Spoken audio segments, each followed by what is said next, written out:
आज आप चल रहे हैं देश की आर्थिक प्रगति की कहानी पढ़ने, क्योंकि जब तक देश आर्थिक तौर पर संपन्न नहीं होगा तब तक देश की प्रगति को नहीं माना जा सकता। वास्तविक प्रगति किसी भी देश की आर्थिक प्रगति होती है। जब तक आप आर्थिक तौर पर समृद्ध नहीं होंगे तब तक आपके विकास की वास्तविक प्रक्रिया प्रारंभ नहीं हो सकती है।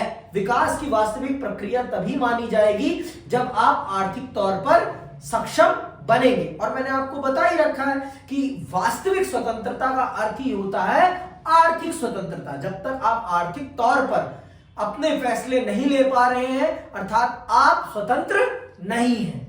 कहने के लिए मैं आपको एक उदाहरण के माध्यम से समझा देता हूं। कहने के लिए पाकिस्तान एक स्वतंत्र देश है, लेकिन वो आर्थिक तौर पर स्वतंत्र नहीं है। क्यों? क्योंकि वो भीख पर पल रहा है, तो वो एक आर्थिक तौर पर स्वतंत्र देश नहीं माना जाएगा, क्योंकि वो दूसरों पर निर्भर है और जो उसको फंड कर रहे हैं उसके अनुसार उसे अपनी नीतियां बनानी पड़ती है। अपने देश को उनके अनुसार चलाना पड़ता है। समझ में आएगा? अपना ही उदाहरण आप देख लीजिए ना। आप वही चीजें कर पा रहे हैं जो मम्मी और पापा चाहते हैं। चोरी छुपे कर लें वो अलग बात है, लेकिन प्रभावी तौर पर और सामाजिक तौर पर आप उन्हीं कामों में इन्वॉल्व हैं जो मम्मी पापा चाहते हैं। कि अपने मन से भी कुछ कर पा रहे हैं? नहीं कर पा रहे। क्यों नहीं कर पा रहे? क्योंकि आप आर्थिक तौर पर स्वतंत्र नहीं हैं।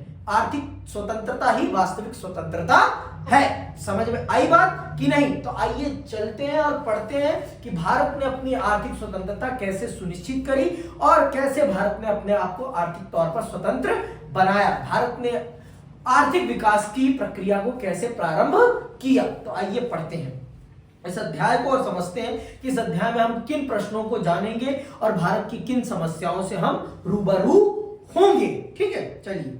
पिछले 2 अध्यायों में हमने पढ़ा कि स्वतंत्र भारत के नेताओं ने कैसे राष्ट्र निर्माण और लोकतंत्र कायम करने की चुनौतियों का सामना किया। आपके 2 अध्यायों में आपने यही पढ़ा कि राष्ट्र का निर्माण कैसे किया गया और लोकतंत्र को कैसे कायम किया गया, लोकतंत्र कैसे स्थापित किया गया। ये आपने बखूबी जान और समझ लिया है। आइए अब तीसरी चुनौती की ओर रुख करें। यह चुनौती आर्थिक विकास की थी, ताकि सबकी भलाई को सुनिश्चित किया जा सके। क्योंकि जब तक आर्थिक तौर पर आप सक्षम नहीं बनेंगे तब तक आप अपने देश की गरीबी नहीं मिटा पाएंगे। जो लोग गरीब हैं उनका आप विकास नहीं कर पाएंगे। और अब मैंने आपको बता ही रखा है उस समय का भारत 90% गांव में था और सिर्फ 13% लोग शिक्षित थे और 13% लोग शिक्षित थे, 87% लोग अशिक्षित थे। मतलब हमारे पास जनसंख्या तो थी लेकिन वो किसी काम की नहीं थी। योग मतलब जिसे हम योग कहते हैं, योग आप ये कह लीजिए वर्कफोर्स, है ना। हमारे पास जनसंख्या थी लेकिन योग्य वर्कफोर्स नहीं थी, केपेबल वर्कफोर्स नहीं थी। हमें केपेबल वर्कफोर्स बनाना था, तो इन सब चीजों के लिए हमें इकोनॉमिक डेवलपमेंट तो चाहिए ही चाहिए था। बिना इकोनॉमिक डेवलपमेंट के हम इन सब चीजों को अंजाम नहीं दे सकते थे। तो आइए जानते हैं और समझते हैं कि भारत ने कैसे अपने आप को आर्थिक तौर पर संपन्न बनाया। पहली दो चुनौतियों की तरह हमारे नेताओं ने इस मामले में भी कुछ अलग और तनिक कठिन रास्ता चुना। आर्थिक विकास के मामले में उन्होंने एक सीमा तक ही सफलता मिली, क्योंकि आर्थिक विकास की चुनौती कहीं ज्यादा कठिन और गहरी थी।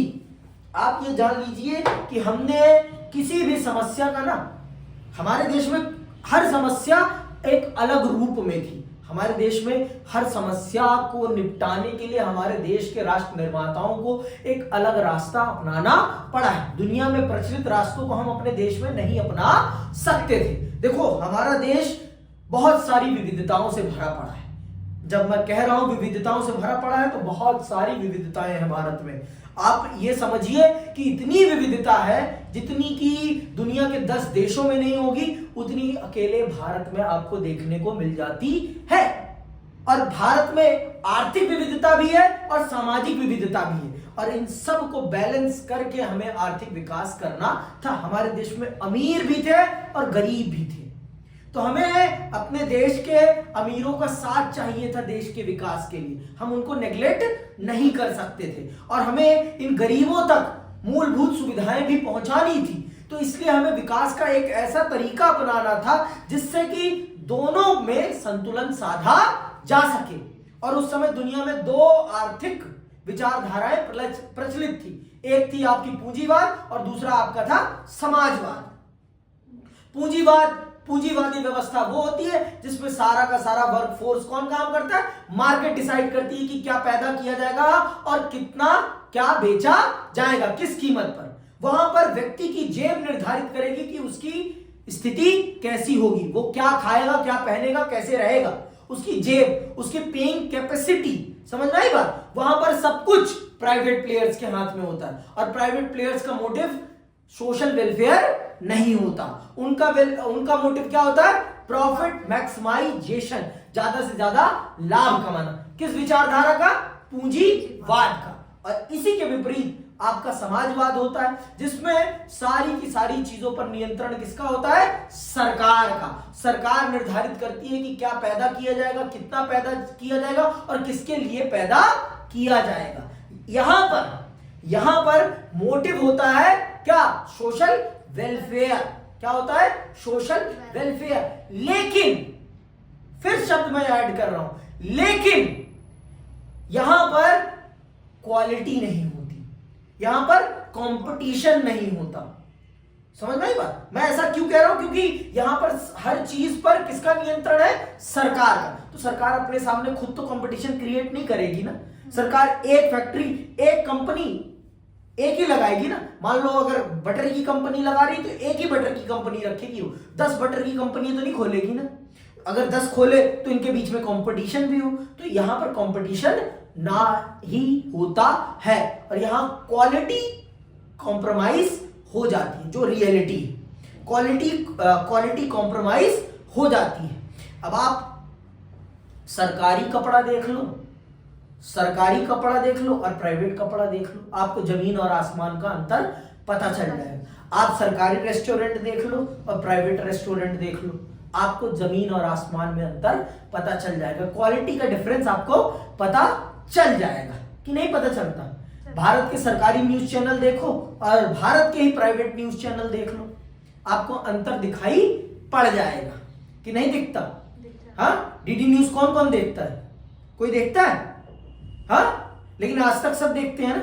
आज तक हो गया, न्यूज 24 हो गया, एबीवीपी हो गया, ये सब देख रहे हैं ना आप लोग। क्यों? क्योंकि वहां क्वालिटी अलग है, वहां पर बात करने का तरीका, वहां पर न्यूज को प्रेजेंट करने का थोड़ा अट्रैक्टिव तरीका, और यहां पर वही घिसा पिटा तरीका है। तो इनकी व्यूअरशिप नहीं है और उनकी व्यूअरशिप करोड़ों में है। तो ये अंतर क्यों है? ये डिस्प्ले का अंतर है। यहां उनका मोटिव सोशल वेलफेयर नहीं है, उनका मोटिव क्या है, प्रॉफिट मैक्सिमाइजेशन। और तो प्रॉफिट जैसे कमाया जा सके वैसे वो काम करते हैं। वहां पर एंकर्स, आप वहां के एंकर्स को देखेंगे वो कितने अट्रैक्टिव लगते हैं, उनको कपड़े अट्रैक्टिव पहनाए जाते हैं। और यहाँ जो भारत सरकार के अपने न्यूज चैनल है, उनके एंकर्स के आप कपड़े देखिए, आपको अंतर दिख जाएगा। सब दिखता है ना। अरे मुझे ये एक्सप्लेन करने की जरूरत भी नहीं है। वैसे आप लोग बहुत अच्छे से जान रहे हैं कि सरकारी स्कूल को देख लो और प्राइवेट स्कूल को देख लो, आपको अंतर ऐसे ही पता चल जाएगा। स्कूल आपके लिए सबसे बढ़िया उदाहरण है ना। स्कूल आप देखो, सरकारी स्कूल, अपना स्कूल देख लो, मॉडर्न स्कूल देख लो, जमीन और आसमान में अंतर आपको दिख जाएगा। वहां आप अपने साथ जो यहाँ गोल मार्केट में ही है, Saint Columbus, Jesus and Mary, उनको ही देख लो, आपको अंतर दिख जाएगा। बच्चों की शक्ल में अंतर दिख जाएगा। हम सरकारी स्कूल वाले कैसे दिखते हैं, वो प्राइवेट वाले कैसे दिखते हैं, उनका ड्रेसिंग सेंस देख लो, हमारा ड्रेसिंग सेंस, सब पता चल जाता है। तो ये प्राइवेट में डिसिप्लिन नहीं, अरे वो हो या ना हो मुझे कोई फर्क नहीं पड़ता। वहां पर मैं आपको समझाना क्या चाह रहा हूं, वहां यहाँ ये मैटर करता है। और यहां पर क्या है, सोशल वेलफेयर है। तो भारत को इन दोनों चीजों में बैलेंस करना था अपनी इकोनॉमिक प्रोग्रेस के लिए। उसे अपनी इकोनॉमिक प्रोग्रेस करनी थी, तो इन दोनों चीजों में बैलेंस साधते हुए करना था। तो भारत ने न पूंजीवाद अपनाया और ना ही समाजवाद अपनाया। भारत ने मिश्रित अर्थव्यवस्था का अनुसरण किया अपने देश के आर्थिक विकास के लिए, जिससे कि देश में रहने वाले दोनों तबकों को संतुष्ट किया जा सके। समझ में? आपने तो इसको बहुत विस्तार पूर्वक पढ़ा होगा, है ना। दूसरा चैप्टर जिसमें बहुत विस्तार पूर्वक आपको समझाया गया है कि भारत की आर्थिक प्रगति कैसे प्रारंभ होती है। ठीक है, तो ऐसे भारत अपनी आर्थिक प्रगति प्रारंभ करता है। ठीक है, आगे सुनिए। इस अध्याय में हम आर्थिक विकास के कुछ बुनियादी सवालों पर लिए गए राजनीतिक फैसलों के बारे में पढ़ेंगे। ऐसे कुछ सवाल हैं। ये कौन से सवाल हैं? सुनो ध्यान से। विकास को लेकर मुख्य बहसें क्या थी और इनको लेकर कौन से अहम फैसले हुए? किन विषयों को लेकर बहस हो रही थी और क्या फैसले लिए गए? ठीक है, दूसरा प्रश्न क्या है? पहले 2 दशकों में हमारे नेताओं ने कौन सी रणनीति अपनाई और उन्होंने ऐसा क्यों किया? पहले 2 दशक मतलब 20 सालों में हमारे देश के राजनेताओं ने किन नीतियों का अनुसरण किया देश के आर्थिक विकास के लिए? और फिर आपका इस रणनीति की मुख्य उपलब्धियां क्या रही और इनकी सीमाएं क्या थी? इनसे हमें क्या मिला और इनसे क्या पीछे छूट गया, ये भी हम समझेंगे। बाद के सालों में इन रणनीति को क्यों छोड़ दिया गया? इस रणनीति को क्यों छोड़ दिया गया जो हमने स्टार्टिंग में स्टार्ट की थी, हमने उसे क्यों छोड़ दिया? समझ में आई बात? ये सारी बातें हम चल रहे हैं जानने और समझने इस अध्याय में। बहुत ही विस्तार पूर्वक, बहुत ही डिटेल तरीके से हम इन अध्यायों को समझेंगे, पढ़ेंगे और जानेंगे। ठीक है, तो बहुत अच्छे से, क्योंकि ये चैप्टर, ये देखो, आप सिर्फ पेपर के संदर्भ में मत पढ़ो। मैं तो इस देश में रहने वाले हर 11वीं और 12वीं में पढ़ने वाला जो सोशल साइंस पढ़ रहा है बच्चा, उससे यही अनुरोध करूंगा कि कृपया आप सिलेबस के दृष्टिकोण से ना पढ़ा करें। आप भारत की राजनीति को समझने के दृष्टिकोण से पढ़ें, क्योंकि आप 2 सालों में, आने वाले 2 सालों में इस देश की राजनीति में क्या पार्टिसिपेट करने लगेंगे, पार्टिसिपेट करेंगे। आप इस देश की नीति निर्माण में इन्वॉल्व हो रहे हैं, तो आपको पता होना चाहिए कि आपके देश का राजनीतिक इतिहास क्या रहा है और आपके देश ने किस प्रकार से काम किया है। और मैं इस देश के स्कूलों के टीचरों से यह अनुरोध करूंगा जो पॉलिटिकल साइंस और हिस्ट्री पढ़ा रहे हैं कि वो इन्हें सिर्फ सिलेबस के दृष्टिकोण से ना पढ़ाएं। यह भारत का भविष्य निर्मित करने वाला विषय है।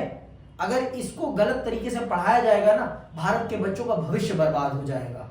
इसलिए इनको सिर्फ सिलेबस के दृष्टिकोण से मत पढ़ा करो आप लोग कि रट्टा फाइट कर लें और पेपर में लिख के आ जाए। नहीं, इनको समझने की दृष्टिकोण से पढ़ो कि आपके राष्ट्र निर्माताओं ने किन किन चुनौतियों का सामना किया इस देश को बनाते वक्त और कैसे उनका समाधान किया गया, कैसे उन्होंने बैलेंस साधा है जंगलों में रहने वाले लोगों के बीच में और देश के विकास के बीच में। अभी यही प्रश्न उठेगा, सबसे पहला प्रश्न यही उठेगा कि देश के विकास के लिए जंगलों में जो संसाधन थे उनका किस प्रकार से प्रयोग किया गया और वहां रहने वाले लोगों को कैसे नुकसान पहुंचाया गया। कि कभी कभी हमें विकास के लिए कुछ चीजों का त्याग करना पड़ता है, क्योंकि विकास चाहिए हमें, क्योंकि जब तक प्रोग्रेस नहीं होगी तब तक देश की गरीबी, भुखमरी नहीं मिट सकती है। कुछ पाने के लिए कुछ खोना पड़ता है, ये जीवन का परम सत्य है। सब कुछ आपको नहीं मिल सकता, एक समय पर सब कुछ आपको नहीं मिल सकता, ये सत्य है। लेकिन हां, कुछ सूझबूझ के साथ चीजों को बैलेंस जरूर किया जा सकता है। वो हमारे हाथों में है कि हम कैसे चीजों को बैलेंस करते हैं। समझ में आई बात? आप पढ़ाई के साथ सब कुछ बैलेंस कर सकते हो, ऐसा कुछ नहीं है जो बैलेंस ना किया जा सके। कुछ भी नहीं है दुनिया में, हर चीज को बैलेंस किया जा सकता है, लेकिन आपके अंदर नियत होनी चाहिए बैलेंस करने की। यह भी सत्य है। आपके अंदर नियत ही नहीं है बैलेंस करने की तो कहां से हो पाएगा? हर चीज बैलेंस होता है, ऐसा कुछ भी नहीं है जो बैलेंस ना किया जा सके। मेरा पर्सनल है ये क्या एक्सपीरियंस। समझ में आई बात? तो बैलेंस करना सीखो और पढ़ो प्लीज। मैं रिक्वेस्ट कर रहा हूं, किताबों को जितना पढ़ लोगे ना, जितना आप अपनी एनसीईआरटी को पढ़ोगे और जितना आप लिखोगे, उतना ही आपके बेटर मार्क्स आएंगे। और जितना पढ़ लोगे आपको सीयूईटी के लिए कहीं और कोई किताब पढ़ने की जरूरत नहीं पड़ेगी। It's my promise. अगर आपने एनसीईआरटी को अच्छे से पढ़ लिया तो इससे बाहर कुछ भी नहीं आता, इससे बाहर कुछ नहीं आएगा। थोड़ा बहुत करंट अफेयर पढ़ के जाना, बस आप बहुत अच्छे मार्क्स लाएंगे सीयूईटी में और आप सबको बहुत अच्छे अच्छे कॉलेजेस मिलेंगे। कॉलेज जरूर जाना, कोशिश करना, दुनिया के किसी भी कोने में आपको कॉलेज मिले जाओ जरूर, कोशिश करो। डीयू मिल जाए, इलाहाबाद यूनिवर्सिटी मिल जाए, मतलब जो सेंट्रल यूनिवर्सिटीज हैं उनमें जाने की कोशिश करो। कॉलेज बहुत कुछ आपके अंदर ग्रो अप करेगा। ये मेरा पर्सनल एक्सपीरियंस है और मैं चाहता हूं कि आप लोग भी इसको अपने अंदर अनुभव करें, क्योंकि अपना अनुभव सबसे बढ़िया अनुभव होता है। जब तक अपने पे बीतती नहीं है तब तक उसका पता नहीं चलता, ये सच है। तो आइए जानते हैं कि भारत की राजनीति ने भारत के विकास में कैसे अपनी भूमिका निभाई और विकास के साथ उसने कैसे तालमेल बिठाया। राजनीतिक फैसले और विकास, क्योंकि राजनीति ही निर्धारित करती है कि विकास किस रास्ते पर चलकर होगा। समझ में आई बात? आपके राजनेता ही ये निर्धारित करते हैं कि आपका देश कैसे चलेगा, आपकी थाली में क्या आएगा, ये आपके राजनेता निर्धारित करते हैं। इसीलिए तो मैं कहता हूं राजनीति सबसे बेहतरीन तरीके से पढ़ी जानी चाहिए, क्योंकि राजनेता आपकी जिंदगी की काया पलट कर देते हैं। राजनेता के हाथ में जो कलम है ना, उससे आपके भविष्य को पलटा जा सकता है। At a time Nirmala Sitharaman ji जो भी करेंगी उसका आने वाले भारत की 50 साल की अर्थव्यवस्था पर फर्क पड़ने वाला है। समझ में आई बात? आगे सुनिए, सुनना बहुत ध्यान से है इनको, ठीक है? बहुत ही ध्यान से और कान लगा के सुनना है, बहुत अच्छे से, ठीक है? सुनो चलो।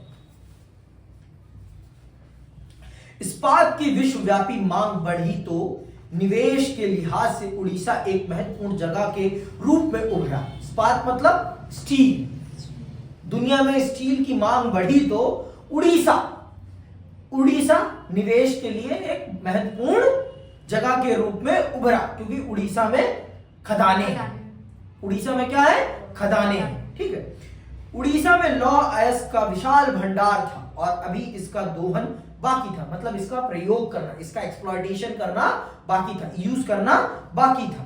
उड़ीसा की राज्य सरकार ने लौह अयस्क की इस अप्रत्याशित मांग को भुनना चाहा, मतलब इस मौके को ग्रैब करना चाहा। किसने? उड़ीसा की सरकार ने।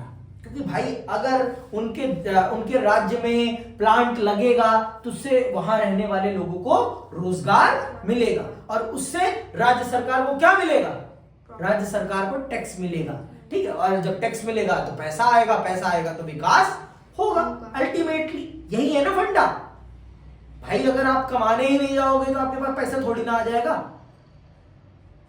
घर बैठे तो पैसा आने वाला है नहीं, आपको कुछ ना कुछ तो प्रयास करना ही पड़ेगा। बिना प्रयास के कुछ होने वाला तो है नहीं कि हो जाएगा, कदापि नहीं होगा। प्रयास ही एक तरीका है जिसके माध्यम से आप पैसा कमा सकते हैं, ठीक है? उसने अंतरराष्ट्रीय इस्पात निर्माताओं और राष्ट्रीय स्तर के इस्पात निर्माताओं के साथ सहमति पत्र पर हस्ताक्षर किए। सरकार सोच रही थी कि इससे राज्य में जरूरी पूंजी निवेश भी हो जाएगा और रोजगार के अवसर भी बड़ी संख्या में सामने आएंगे। मैंने भी यही कहा, ठीक है? लौह अयस्क के ज्यादातर भंडार उड़ीसा के सर्वाधिक अविकसित इलाकों में है। अंडरलाइन करो इस शब्द को। कहां है? सर्वाधिक अविकसित इलाकों में है, खासकर इस राज्य के आदिवासी बहुल जिलों में। कहां पर है? खास करके उन जिलों में जो आदिवासी लोगों का क्षेत्र है, आदिवासी लोगों का क्षेत्र है। ये बात याद रखना है, ये बात याद रखनी है कि किनके क्षेत्र में है ये? आदिवासी लोगों के क्षेत्र में। आगे सुनो, आदिवासियों को डर है कि अगर यहां उद्योग लग गए तो उन्हें अपने घर बार से विस्थापित होना पड़ेगा और आजीविका भी छिन जाएगी। उन्हें ऐसा क्यों लग रहा है भाई? क्योंकि उनके लिए उनका जंगल ही संसार है। उनके लिए फैक्ट्री, उनके लिए रोजगार नहीं है, उनके लिए उनका जंगल ही उनका संसार है। तो देख रहे हो ना, किसी एक को विकास देने के लिए दूसरे के विकास को समाप्त किया गया है। एक की कुर्बानी चढ़ाई जाएगी, एक का गला काटा जाएगा। समझ रही हो आप? उनका घर बर्बाद करके ही बहुत लोगों के घर को आबाद किया जाता है। तो जंगल भी बर्बाद हो। देखो, जंगल सिर्फ कटने से एक दिन का नुकसान नहीं हो रहा। आज आपको लग सकता है कि जंगल काट के हमने इतना पैसा कमा लिया, लेकिन उस जंगल को काटने के बाद जो आपने खनन करके प्रदूषण पैदा किया है, वो आने वाली 100 साल की पीढ़ियों को नुकसान पहुंचाएगी। और वो लोग जो विस्थापित होंगे, उनका जीवन तबाह हो जाएगा। जो बड़े बड़े डैम बनते हैं, जिन क्षेत्रों में बनाए जाते हैं बड़े बड़े डैम, जो लोग वहां रह रहे होते हैं, उनकी आप कैपिटल छीन लेते हैं, कैपिटल गुड छीन लेते हैं, उनकी पूंजी छीन लेते हैं। जमीन क्या है?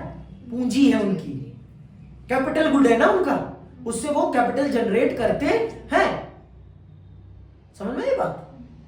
एक लेखक के लिए उसकी कलम उसकी क्या है? कैपिटल है, क्योंकि उस कलम के माध्यम से वो पैसा कमा रहा है। तो वैसे ही किसान के लिए उसकी जमीन क्या है? कैपिटल है। एक टैक्सी ड्राइवर के लिए उसकी टैक्सी क्या है? उसका कैपिटल है। एक दर्जी के लिए उसकी जो मशीन है कपड़े सिलने की, वो क्या है? उसका कैपिटल है। तो उसी प्रकार से जंगलों में रहने वाले लोगों के लिए जंगल क्या है? उनका कैपिटल है।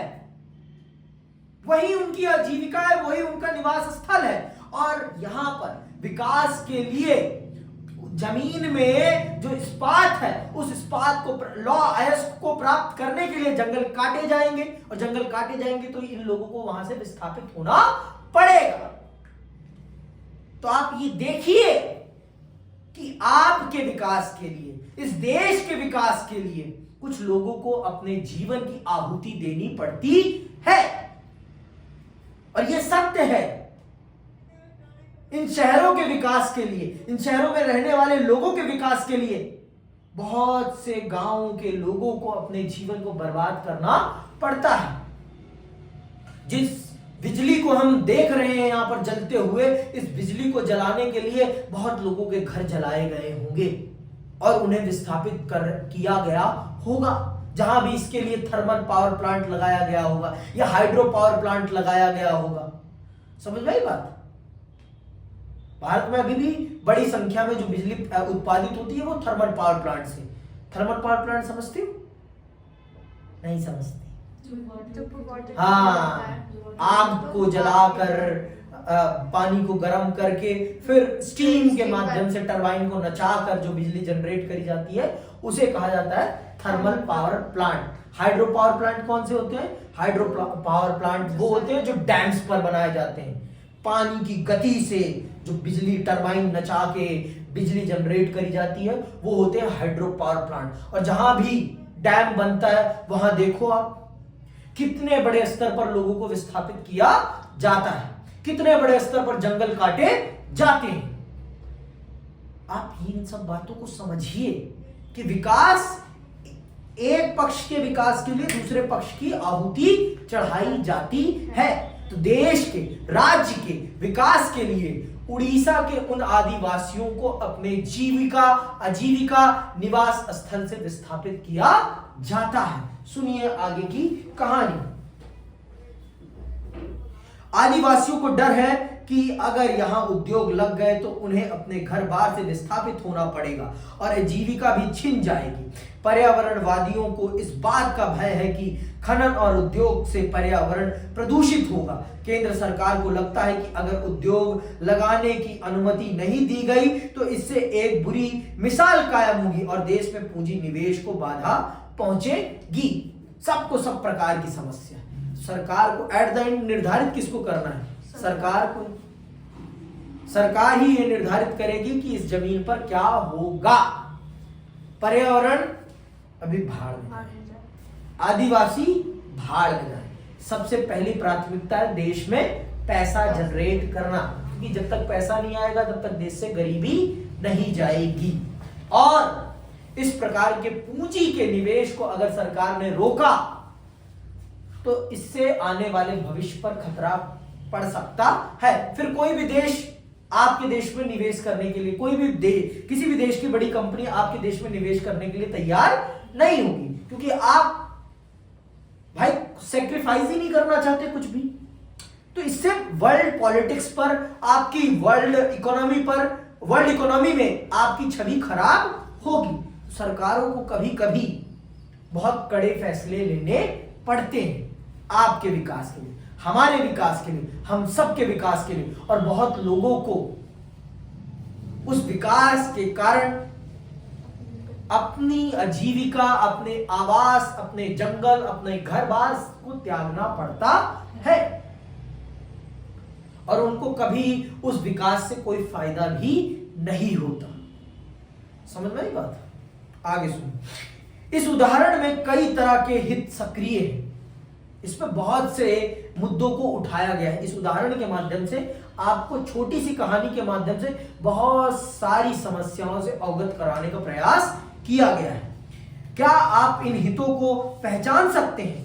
ऊपर के उदाहरण में संघर्ष के अहम बिंदु कौन कौन से हैं? क्या आपको लगता है कि कोई ऐसा बिंदु भी है जिस पर सभी पक्ष राजी हो सके? क्या इस मसले को इस भांति सुलझाया जा सकता है कि इससे संबंधित सभी हितों को संतुष्ट किया जा सके? बताओ, कर सकते हो आप सभी को संतुष्ट? हाँ, आदिवासी भी संतुष्ट हो जाए, जंगल भी बच जाए और विकास भी हो जाए। संभव है? संभव है? नहीं। क्यों? हाँ? क्यों नहीं है संभव? किसी ना किसी का तो कटेगा ही, है ना? बिना किसी का कटे नहीं होगा विकास। मानती हो इस बात? देखते हैं आगे। आप जैसे ही इन सवालों को पूछेंगे तो आपके सामने एक बड़ा सवाल उठ खड़ा होगा। उड़ीसा में किस तरह के विकास की जरूरत है? दरअसल किसकी जरूरत को उड़ीसा की जरूरत कहा जाए? सबसे बड़ा प्रश्न तो यही है। क्या ये उड़ीसा के विकास को ध्यान में रखा जा रहा है? उड़ीसा के विकास को ध्यान में रखकर काम किया जा रहा है, या वहां रहने वाले लोगों को ध्यान में रख के काम किया जा रहा है? कदापि नहीं। यहां पर उड़ीसा के विकास को किसके विकास के साथ जोड़ा गया है? देश के विकास के साथ, देश के आर्थिक विकास के साथ। वहां रहने वाले लोगों के साथ नहीं जोड़ा गया है यहां पर उड़ीसा के विकास को। समझ लो ये बात। वास्तविक तौर पर होना क्या चाहिए था? उनके विकास को जोड़ा जाना चाहिए था उड़ीसा के विकास से, लेकिन ऐसा नहीं किया गया है। ऐसा नहीं किया गया है, इसके विपरीत हुआ है। इसके विपरीत क्या हुआ है? देश के विकास को उड़ीसा के विकास के साथ जोड़ दिया गया है। तो उड़ीसा के विकास को थोड़ी ना ध्यान में रखा जा रहा है। जब उड़ीसा के विकास को ध्यान में नहीं रखा जा रहा है तो जिनके ऊपर प्रभाव पड़ने वाला है उनको क्यों ध्यान में रखा जाएगा? सीधी बात है। ठीक है, तो इस प्रकार से काम होता है। तो आप देखिए ना, इस देश के विकास के लिए बहुत लोगों ने अपनी आहुति दी है। बहुत लोगों ने क्या, आदिवासियों ने खासकर, जनजातीय लोगों ने खासकर, उनको अपना जंगल, जमीन, घर सब कुछ त्यागना पड़ा है इस देश के विकास के लिए। और फिर भी हम जंगली कहते हैं उन लोगों को। उन जंगलियों ने इस देश के विकास के लिए कितनी आहुतियां दी हैं हम कभी जान ही नहीं पाते। हमें कोई पढ़ाता ही नहीं है, हमें कोई बताता ही नहीं है। ये जो शहर जगमगाते रहते हैं दिन रात, इस जगमगाहट को बनाए रखने में कितने लोगों का घर फूक गया है हमें कभी पता ही नहीं चला। कितने लोगों के संसाधन लूट लिए गए हैं हमें कुछ पता ही नहीं चला। ये भी सत्य है, इन सत्यों को हमें जानना चाहिए। पर यह भी सच है कि देश का विकास करना है तो किसी ना किसी की आहुति तो देनी ही पड़ेगी। पर किसकी देनी पड़ेगी? ये कौन निर्धारित करता है? ये राजनेता निर्धारित करते हैं, ये सरकार निर्धारित करती है। समझ में आई बात? आगे सुनो। राजनीतिक टकराव, राजनीतिक टकराव, सुनिएगा बहुत ध्यान से। इन सवालों के जवाब कोई विशेषज्ञ नहीं दे सकता। इस तरह के फैसलों में एक सामाजिक समूह के हितों को दूसरे सामाजिक समूह के हितों की तुलना में तौला जाता है। समझ में आई बात? एक सामाजिक समूह के हित को दूसरे सामाजिक समूह के हित से तौला जाता है, और जिसका पल्ला थोड़ा सा भारी पड़ जाता है उसके पक्ष में पल्ला झुक जाता है, सीधी बात। साथ ही मौजूदा पीढ़ी के हितों और आने वाली पीढ़ी के हितों को भी लाभ हानि की तुला पर मापना पड़ता है। किसी भी लोकतंत्र में ऐसे फैसले जनता द्वारा लिए जाने चाहिए, या कम से कम इस फैसले पर विशेषज्ञों की स्वीकृति की मोहर जरूर होनी चाहिए। खनन, पर्यावरण और अर्थशास्त्र के विशेषज्ञों की राय जानना महत्वपूर्ण है, लेकिन अंतिम निर्णय निश्चित तौर पर राजनीतिक निर्णय होना चाहिए। जनप्रतिनिधि जनता की भावनाओं को समझते हैं और जनप्रतिनिधियों को ही ऐसे फैसले लेने चाहिए, और होता भी तो यही है, जनप्रतिनिधि ही तो लेते हैं, और कौन लेता है? ठीक है। आजादी के बाद अपने देश में ऐसे कई फैसले लिए गए, इनमें से कोई भी फैसला बाकी फैसलों से मुंह फेर कर नहीं लिया जा सकता था। सारे के सारे फैसले आपस में आर्थिक विकास के एक मॉडल, या यूं कहें कि एक विजन से बंधे हुए थे। लगभग सभी इस बात पर सहमत थे कि भारत के विकास का अर्थ आर्थिक समृद्धि और आर्थिक सामाजिक न्याय दोनों ही है। हमारे देश के आर्थिक विकास का संबंध सिर्फ आर्थिक समृद्धि से नहीं है, हमारे देश के आर्थिक विकास का संबंध है आर्थिक सामाजिक न्याय से। हमें आर्थिक और सामाजिक तौर पर समाज के साथ न्याय भी करना है। जो गरीब तबका है, जो मजलूम तबका है, उसे न्याय भी देना है। हमें उनकी आर्थिक विकास को भी सुनिश्चित करना है। यह भी है हमारा एक लक्ष्य। हमें सिर्फ आर्थिक विकास नहीं करना, हमें आर्थिक और सामाजिक न्याय भी करना है। हमें जो गरीब तबका है उस तक भी सुविधाओं को पहुंचाना है। हमें अपनी सरकार का जेब नहीं भरना, सिर्फ हमें अपनी सरकार के द्वारा कमाए गए पैसों के माध्यम से उन मजलूमों को सुविधाएं उपलब्ध करानी है जिनके पास कुछ भी नहीं है, जो सरकार पर निर्भर है, उन तक चीजें पहुंचानी है। लेकिन आज भी ये बड़े दुख के साथ कहना पड़ता है कि आज भी हमारी सरकार उन कामों को सही ढंग से नहीं कर रही। आज भी गांवों में स्कूलों की गुणवत्ता वो नहीं है जो होनी चाहिए, और अस्पतालों की गुणवत्ता वो नहीं है जो होनी चाहिए। नहीं है, बड़े दुख के साथ कहना पड़ रहा है ये मुझे, और ये दुख बहुत बड़ा है। आज भी इस देश की 60% जनसंख्या गांव में रहती है, और अगर हमें शहरों को और कंजेस्टेड नहीं करना तो हमें गांवों को समृद्ध बनाना पड़ेगा। और अगर हमने गांवों को समृद्ध नहीं बनाया तो हमारे लिए आने वाले समय में बहुत बड़ी समस्या खड़ी हो जाएगी, बहुत बड़ी समस्या खड़ी हो जाएगी। शहर हद से ज्यादा कंजेस्टेड हो जाएंगे, घुटने लगेंगे लोग, यहां पर घुटन सी होने लगेगी। तो थोड़ा बहुत सरकार को विकास का विकेंद्रीकरण करना चाहिए, डिसेंट्रलाइजेशन ऑफ डेवलपमेंट भी होना चाहिए। डेवलपमेंट का भी डिसेंट्रलाइजेशन होना चाहिए, सिर्फ एक जगह का ही विकास नहीं होना चाहिए, अलग अलग जगहों का विकास होना चाहिए, जिससे कि क्या हो, अलग अलग जगह लोग अपने लिए रोजगार के अवसर देख सकें। समझ में आई बात? आगे सुनो। इस बात पर भी सहमति थी कि इस मामले को व्यवसायी, औद्योगिक और किसानों के भरोसे नहीं छोड़ा जा सकता।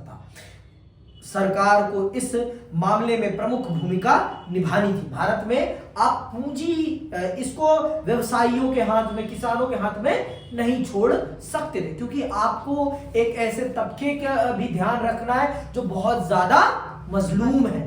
तो आपको इन आर्थिक विकास को सरकार को अपने कंधे पर ही उठाना था।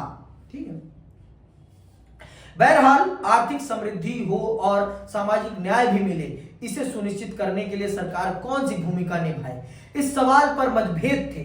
क्या कोई ऐसा केंद्रीय संगठन जरूरी है जो पूरे देश के लिए योजना बनाए? क्या सरकार को कुछ महत्वपूर्ण उद्योग और व्यवसाय खुद चलाने चाहिए? अगर सामाजिक न्याय और आर्थिक समृद्धि की जरूरतों के आड़े आता हो तो ऐसी सूरत में सामाजिक न्याय पर कितना जोर देना उचित होगा? इनमें से प्रत्येक सवाल पर टकराव हुए जो आज तक जारी हैं। जो फैसले लिए गए उनके राजनीतिक परिणाम सामने आए। इनमें से अधिकतर मसलों पर राजनीतिक रूप से कोई फैसला लेना ही था और इसके लिए राजनीतिक दलों से सलाह मशवरा करना जरूरी था, साथ ही जनता की स्वीकृति भी हासिल करनी थी। इसी कारण भारत की राजनीति के इतिहास को जानने के लिए हमें विकास के कथाक्रम को पढ़ना जरूरी है। हमें हर चीज, हर पहलू को ध्यान में रखना था। हमें सिर्फ आर्थिक प्रगति नहीं करनी थी, हमें आर्थिक सामाजिक न्याय भी करना था। तो हमारी सरकार को बहुत फूंक फूंक कर कदम रखना था। किस क्षेत्र में? आर्थिक विकास के क्षेत्र में। समझ में आई बात? आर्थिक विकास के क्षेत्र में हमारी सरकार को ऐसे फूंक फूंक के कदम रखने थे जिससे कि इस देश की जनता को आर्थिक तौर पर तो संपन्न किया जा सके, लेकिन सामाजिक तौर पर न्याय भी दिया जा सके। तो इसलिए हमारी सरकार को बहुत ही महत्वपूर्ण भूमिका निभानी थी। हम प्राइवेट प्लेयर्स के हाथ में अपने देश के विकास को नहीं छोड़ सकते थे और पूरी तरीके से सारी चीजों पर सरकार का नियंत्रण भी नहीं कर सकते थे। समझ नहीं बात? तो इसलिए हमें आर्थिक विकास का एक अलग ही मॉडल अपनाना था जिससे कि दोनों चीजों को सुनिश्चित किया जा सके, दोनों ही चीजों को देखा जा सके। आर्थिक तौर पर उन्हें भी संतुष्ट किया जा सके और उन्हें भी संतुष्ट किया जा सके। समझ में आई बात? तो हमें बहुत ही संतुलित भाव में आगे बढ़ना था। अक्सर इस टकराव के पीछे विकास की रणनीतियों का हाथ होता है। उड़ीसा के उदाहरण से हमें पता चलता है कि इतना कह देने भर से बात नहीं बनती कि हर कोई विकास चाहता है। जनता के विभिन्न तबकों के लिए विकास के अर्थ अलग अलग होते हैं। सबके लिए विकास का अर्थ एक जैसा नहीं होता। मेरे लिए विकास आज कुछ और है, एक वृद्ध के लिए कुछ और है, एक बच्चे के लिए कुछ और है। हर व्यक्ति का विकास का पैमाना अलग है। एक उद्योगपति के लिए विकास का पैमाना अलग है, एक किसान के लिए अलग है। सबके लिए विकास का पैमाना अलग है, सबके लिए एक समान नहीं होता। समझ में बात? सिर्फ ये कह देना कि विकास होना चाहिए, अरे भाई मेरी जरूरत का विकास होना चाहिए। मुझे चाहिए स्कूल और आप यहां रह रहे बच्चे अभी 10 साल के, 5 साल के, 7 साल के, 12 साल के, 15 साल के हैं और आप यहां पर विश्वविद्यालय खोलेंगे तो ये किसी काम का होगा? यहां पर क्या चाहिए? यहां पर प्राथमिक स्कूल चाहिए, यहां पर प्राथमिक स्कूल चाहिए, प्राइमरी स्कूल चाहिए, सेकेंडरी स्कूल चाहिए, हायर सेकेंडरी स्कूल चाहिए, डिग्री कॉलेज नहीं चाहिए अभी यहां। समझ में आई बात? यहां पर डिग्री कॉलेज नहीं चाहिए, यहां secondary, higher secondary, senior secondary school चाहिए, प्राइमरी स्कूल ये चाहिए। तो जहां जैसी जरूरत होगी विकास भी वहां वैसे ही होगा ना। अब गांव में आप हाईवे बना दोगे, किसी काम का है वो? हाँ? क्या होगा उसका काम? कुछ भी नहीं हो पाएगा, उसका प्रयोग ही नहीं हो पाएगा। वैसे हाईवे तो 2 शहरों को जोड़ने के लिए होते हैं, 2 शहरों, 2 महानगरों और बड़े बड़े टाउन्स को जोड़ने के लिए, और मेन और आउटसाइड द बनाए जाते हैं, टाउन बनाए जाते हैं जिससे कि ट्रांसपोर्टेशन तेजी से हो सके चीजों का, है ना। अब आप गांव में हाईवे निकालोगे तो उसका कोई फायदा है? गांव में आप फ्लाईओवर ब्रिज बनाओगे तो उसका कोई फायदा है? फ्लाईओवर ब्रिज कहां बनने चाहिए? जहां पर भीड़ भाड़ हो, जहां पर जाम लगता हो। अब गांव में कौन सा जाम लग रहा है भाई? तो विकास कैसा होता है? जरूरत के हिसाब का होता है। गांव में गांव के हिसाब का विकास होना चाहिए, शहर में शहर के हिसाब का विकास होना चाहिए। लेकिन दोनों का विकास होना चाहिए। और आज के टाइम पे सिर्फ एक का इतना विकास कर रहे हो और दूसरे का कुछ विकास ही नहीं कर रहे, तो वो उचित नहीं है ना। तो क्या होगा, अगर वहां विकास नहीं होगा तो उससे जनता का पलायन होगा, विस्थापन होगा। आज शहरों में जो जनसंख्या घनत्व तो बढ़ता जा रहा है, डेंसिटी बढ़ती जा रही है, उसके पीछे कारण क्या है? गांव में उस प्रकार की सुविधाएं नहीं है जिस प्रकार की शहरों में, और इसीलिए लोग गांव छोड़कर शहर की तरफ माइग्रेट कर रहे हैं। ठीक है, तो यही बात यहां कही गई। मिसाल के लिए इस्पात संयंत्र बैठाने की योजना बना रहे उद्योगपति इस्पात के किसी शहरी उपभोक्ता और इस्पात संयंत्र के लिए प्रस्तावित इलाके में रह रहे किसी आदिवासी के लिए विकास का अर्थ अलग अलग होगा। इस कारण विकास से जुड़ी कोई भी चर्चा विवादों से परे नहीं होती है। तो इसीलिए विकास का जो विषय होता है वो हमेशा चर्चा का विषय होता है और हमेशा विवाद का विषय होता है। क्यों? क्योंकि अब उड़ीसा के लोगों के लिए, उन आदिवासियों के लिए इस्पात संयंत्र उनके लिए विकास नहीं है, ये उन उद्योगपतियों के लिए विकास है। हमारे लिए विकास क्या? कुछ नहीं है। हमारे लिए तो बेसिक सड़क बनवा दो, कच्ची सड़क, उस पर खड़िंजा लगवा दो, वही हमारे लिए विकास है। उतना ही हमारे लिए विकास है। लाइट पहुंचा दो, उतना ही हमारे लिए विकास है। हमारे लिए आप फैक्ट्री मत लगाओ, क्योंकि हमें फैक्ट्री में काम ही नहीं करना। हमारे लिए तो हमारा जंगल ही काफी है। हमारा भोजन पानी सब कुछ जंगल से हो रहा है, तो हमें चाहिए। समझ में आएगा? तो विकास व्यक्ति के ऊपर भी निर्भर करता है। अब एक नशेड़ी के लिए विकास का मतलब क्या? ठेका खुल जाना, उसके लिए वही विकास है। मेरे घर के बाहर ठेका खुल, वहां से उठाई दारू, अपने घर में आया, पैक बनाया, पिया, सो गया, है ना? उसके लिए वही विकास है। तो विकास का पैमाना व्यक्ति की आवश्यकताएं निर्धारित करती हैं। ठीक है, आगे उसमें आजादी के बाद के पहले दशक में इस सवाल पर खूब बहसें हुई। उस वक्त लोग बाग विकास की बात आते ही पश्चिम का हवाला देते थे कि विकास का पैमाना पश्चिमी मुल्क है। समझ में बात? जैसे ही विकास का ख्याल आता था, सबके दिमाग में कौन से देश आते थे? पश्चिम के देश। कि विकास का मतलब पश्चिम के देश। पर ऐसा कुछ नहीं होता। आप अपनी जरूरत को ध्यान में रखते हुए विकास करिए, उनकी जरूरतों को ध्यान में रखकर अपना विकास मत करिए। यही तो सबसे बड़ी गलती है हम लोगों की। हम लोगों की सबसे बड़ी भूल ही यही है कि हम उनको विकास का पैमाना मान के चलते हैं। पैरामीटर क्यों मानते हैं भाई? उनके जैसे हमारी बोली, भाषा, कपड़े, रहन सहन है। जब हम उनके जैसा हमारा कुछ है ही नहीं, तो उनके जैसा हम बनना ही क्यों चाहते हैं? हम अपनी आइडेंटिटी पे काम करें ना। हम उनकी आइडेंटिटी को अपनी आइडेंटिटी क्यों मान के बैठ जाते हैं? सबसे बड़ी दिक्कत तो ये है, और ये दिक्कत इस देश के विकास में बहुत बड़ी बाधा बना हुआ है और बना रहेगा जब तक इस देश के लोगों में पश्चिम के प्रति जो प्रेम है, अटूट प्रेम ना, वो नहीं जाएगा। पश्चिम के प्रेम को छोड़ो, अपने प्रेम को स्वीकारो। ठीक है, अपने देश के लोगों से प्यार करना सीखो, पश्चिम के लोगों से नहीं। कोरियन लड़के मत पसंद करो, इंडियन ही पसंद करो। इसके माध्यम से मैं ये कहना चाहता हूं, पसंद भी नहीं, उसको नहीं पसंद, इसको पसंद है ना? इसको पसंद, सच देखती भी है फिर। पता है मुझे, चेहरा ही बता रहा है उसका। मैंने देखते हैं वो यार पसंद वो नहीं कौन है? वो कौन से? BTS। I hate BTS. Japan life पे बोल सकती हूँ आई हेट बीटीएस। तक गंदे लगते मीठे।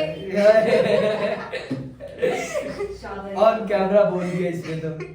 आगे चलो। कट आज भी एक अर्थ में हम इस बात को लक्ष्य कर सकते हैं। विकास का अर्थ था ज्यादा से ज्यादा आधुनिक होना, और आधुनिक होने का अर्थ था पश्चिमी औद्योगिक देशों की तरह होना। माना जाता था कि पश्चिमी मुल्कों की तरह हर देश को आधुनिकीकरण की प्रक्रिया से गुजरना होगा। जिस तरह पश्चिमी मुल्कों में आधुनिकीकरण के कारण पुरानी सामाजिक संरचना टूटी और पूंजीवाद तथा उदारवाद का उदय हुआ, उसी तरह दुनिया के बाकी देशों में भी होगा। आधुनिकीकरण को समृद्धि, भौतिक प्रगति और वैज्ञानिक तर्क बुद्धि का पर्यायवाची माना जाता था।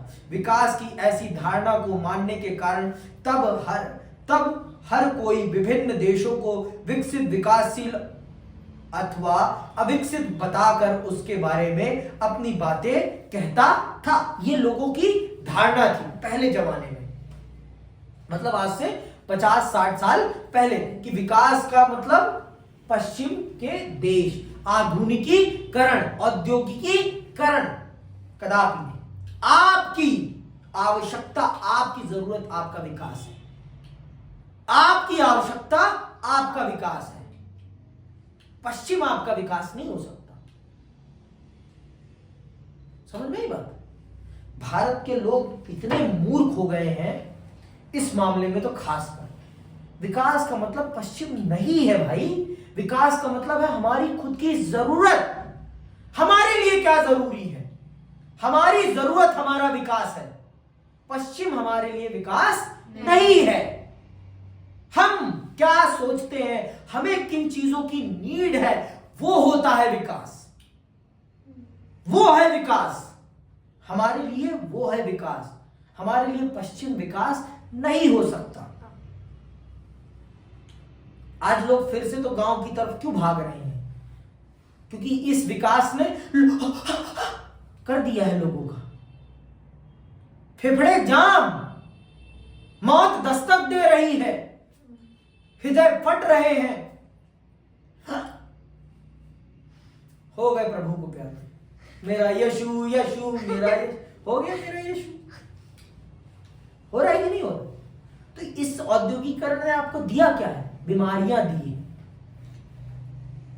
हमने अगर अपनी जरूरत के हिसाब से विकास किया होता तो हमें इन सब कुरीतियों में पड़ना ही नहीं पड़ता।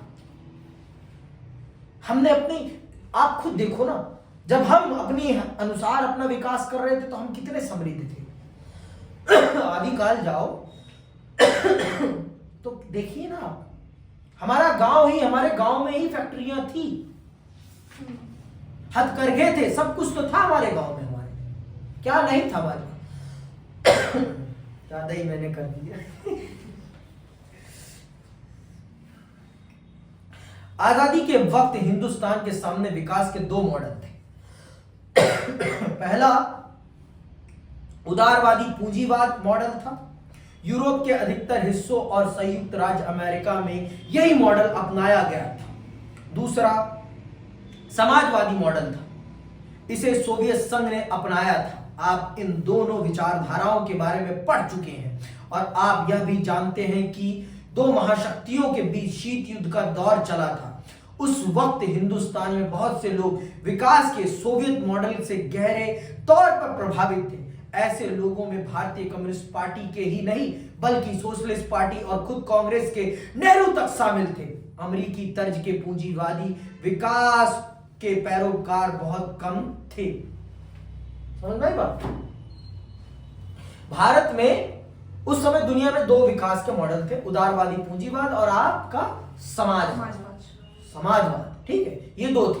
और भारत के बहुत से लोग सोवियत संघ के समाजवाद से बहुत ज्यादा प्रभावित थे, जिसमें कि हमारे प्रधानमंत्री साहब भी थे, पंडित जवाहरलाल नेहरू भी थी। लेकिन भारत की आवश्यकता को ध्यान में रखना था ना, हमें सोवियत की थोड़ी ना देखना था, हमें अपने देश की सहूलियत को देखना था। हमारे देश के लोगों की क्या जरूरत थी, हमें उस चीज को ध्यान में रखना था। तो हमने उस चीज को ध्यान में रखा और हमने विकास का एक नया पैमाना तैयार किया, एक नया रास्ता खोजा, एक नई विचारधारा का निर्माण किया, जिसे हमने क्या कहा? हमने मिश्रित अर्थव्यवस्था का नाम दिया। ठीक है। आजादी के आंदोलन के दौरान ही एक सहमति बन गई थी और नेताओं की इस पसंद में यही सहमति प्रतिबिंबित हो रही थी। राष्ट्रवादी नेताओं के मन में यह बात बिल्कुल साफ थी कि आजाद भारत की सरकार के आर्थिक सरोकार अंग्रेजी हुकूमत के आर्थिक सरोकारों से एकदम अलग होंगे। आजाद भारत की सरकार अंग्रेजी हुकूमत की तरह संकुचित व्यापारिक हितों की पूर्ति के लिए काम नहीं करेगी। आजादी के आंदोलन के दौरान ही यह बात भी साफ हो गई थी कि गरीबी मिटाने और सामाजिक आर्थिक पुनर्वितरण के काम का मुख्य जिम्मा सरकार का होगा। नेताओं में इस बात को लेकर बहस छिड़ी। कुछ औद्योगिकरण को उचित रास्ता मानते थे तो कुछ की नजर में कृषि का विकास करना और ग्रामीण क्षेत्र की गरीबी को दूर करना सर्वाधिक जरूरी था। तो लोगों का देखो यही तो बेहतर होता है ना, यही तो सबसे बड़ी खूबसूरती होती है एक लोकतांत्रिक देश की, जहां पर लोग विचार करते हैं, जहां पर लोग विचार विमर्श करते हैं और अपने विचारों को लोगों के सामने प्रस्तुत करते हैं, जिससे कि देश के विकास को सुनिश्चित किया जा सके। समझ में आई बात? ये एक बहुत बड़ी उपलब्धि है किसी भी देश के लिए कि उसके लोग आपस में डिस्कस कर रहे हैं इश्यूज पर और अपने विचार रख रहे हैं कि कैसे इन समस्याओं का समाधान किया जाना चाहिए, कैसे हम इन समस्याओं से निपटारा प्राप्त कर सकते हैं। ज्यादा हो रहा है ना? अच्छा, ठीक है। तो इन सब चीजों को हमें समझना पड़ता है। अल्टीमेटली हमें डिसाइड करना है कि हमारा देश कैसे चलेगा। तो हमारे देश में बहुत ज्यादा गरीबी थी और उस गरीबी को बिना सरकार की मदद के दूर नहीं किया जा सकता था। तो इस जिम्मेदारी को हमने आजादी के आंदोलन के दौरान ही ये निर्धारित कर लिया था कि हमें अंग्रेजी सरकार की तरह शोषण वाली अर्थव्यवस्था नहीं चलानी, जिसमें लोगों को कर के मकड़ जाल में नहीं फंसाना। हमें लोगों को आर्थिक विकास को बढ़ाना है, उनको भी एक स्वतंत्रता प्रदान करनी है, हमें उनके विकास को बढ़ावा देना है, उनके पांव नहीं खींचने, उनके पांव नहीं जकड़ने, हमें उनके पांव को खोलना है जिससे कि वो उड़ान भर सके, अपने जीवन को आजाद पंखों के साथ जी सके। हमें ऐसा भारत बनाना था, हमें एक ऐसे देश का निर्माण करना था। समझ में आई बात कि अभी भी नहीं आई?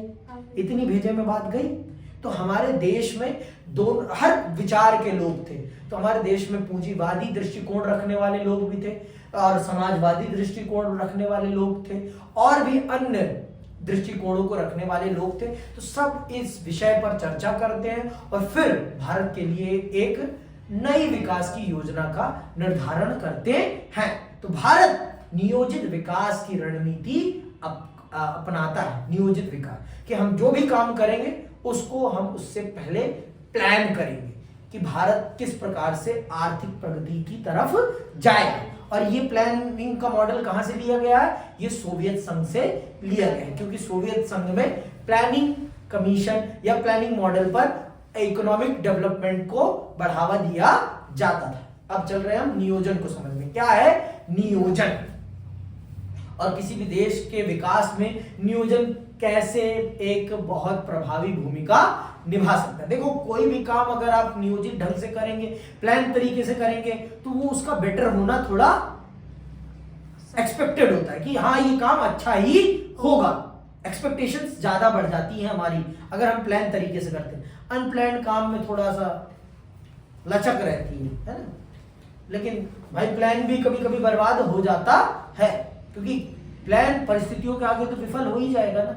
अब आप सोच रहे हो कि सब कुछ ठीक रहेगा तो हम ऐसे करेंगे ऐसे करेंगे, लेकिन बाढ़ आ गई तो क्या कर लोगे? बाढ़ तो आपके नियंत्रण में नहीं है ना।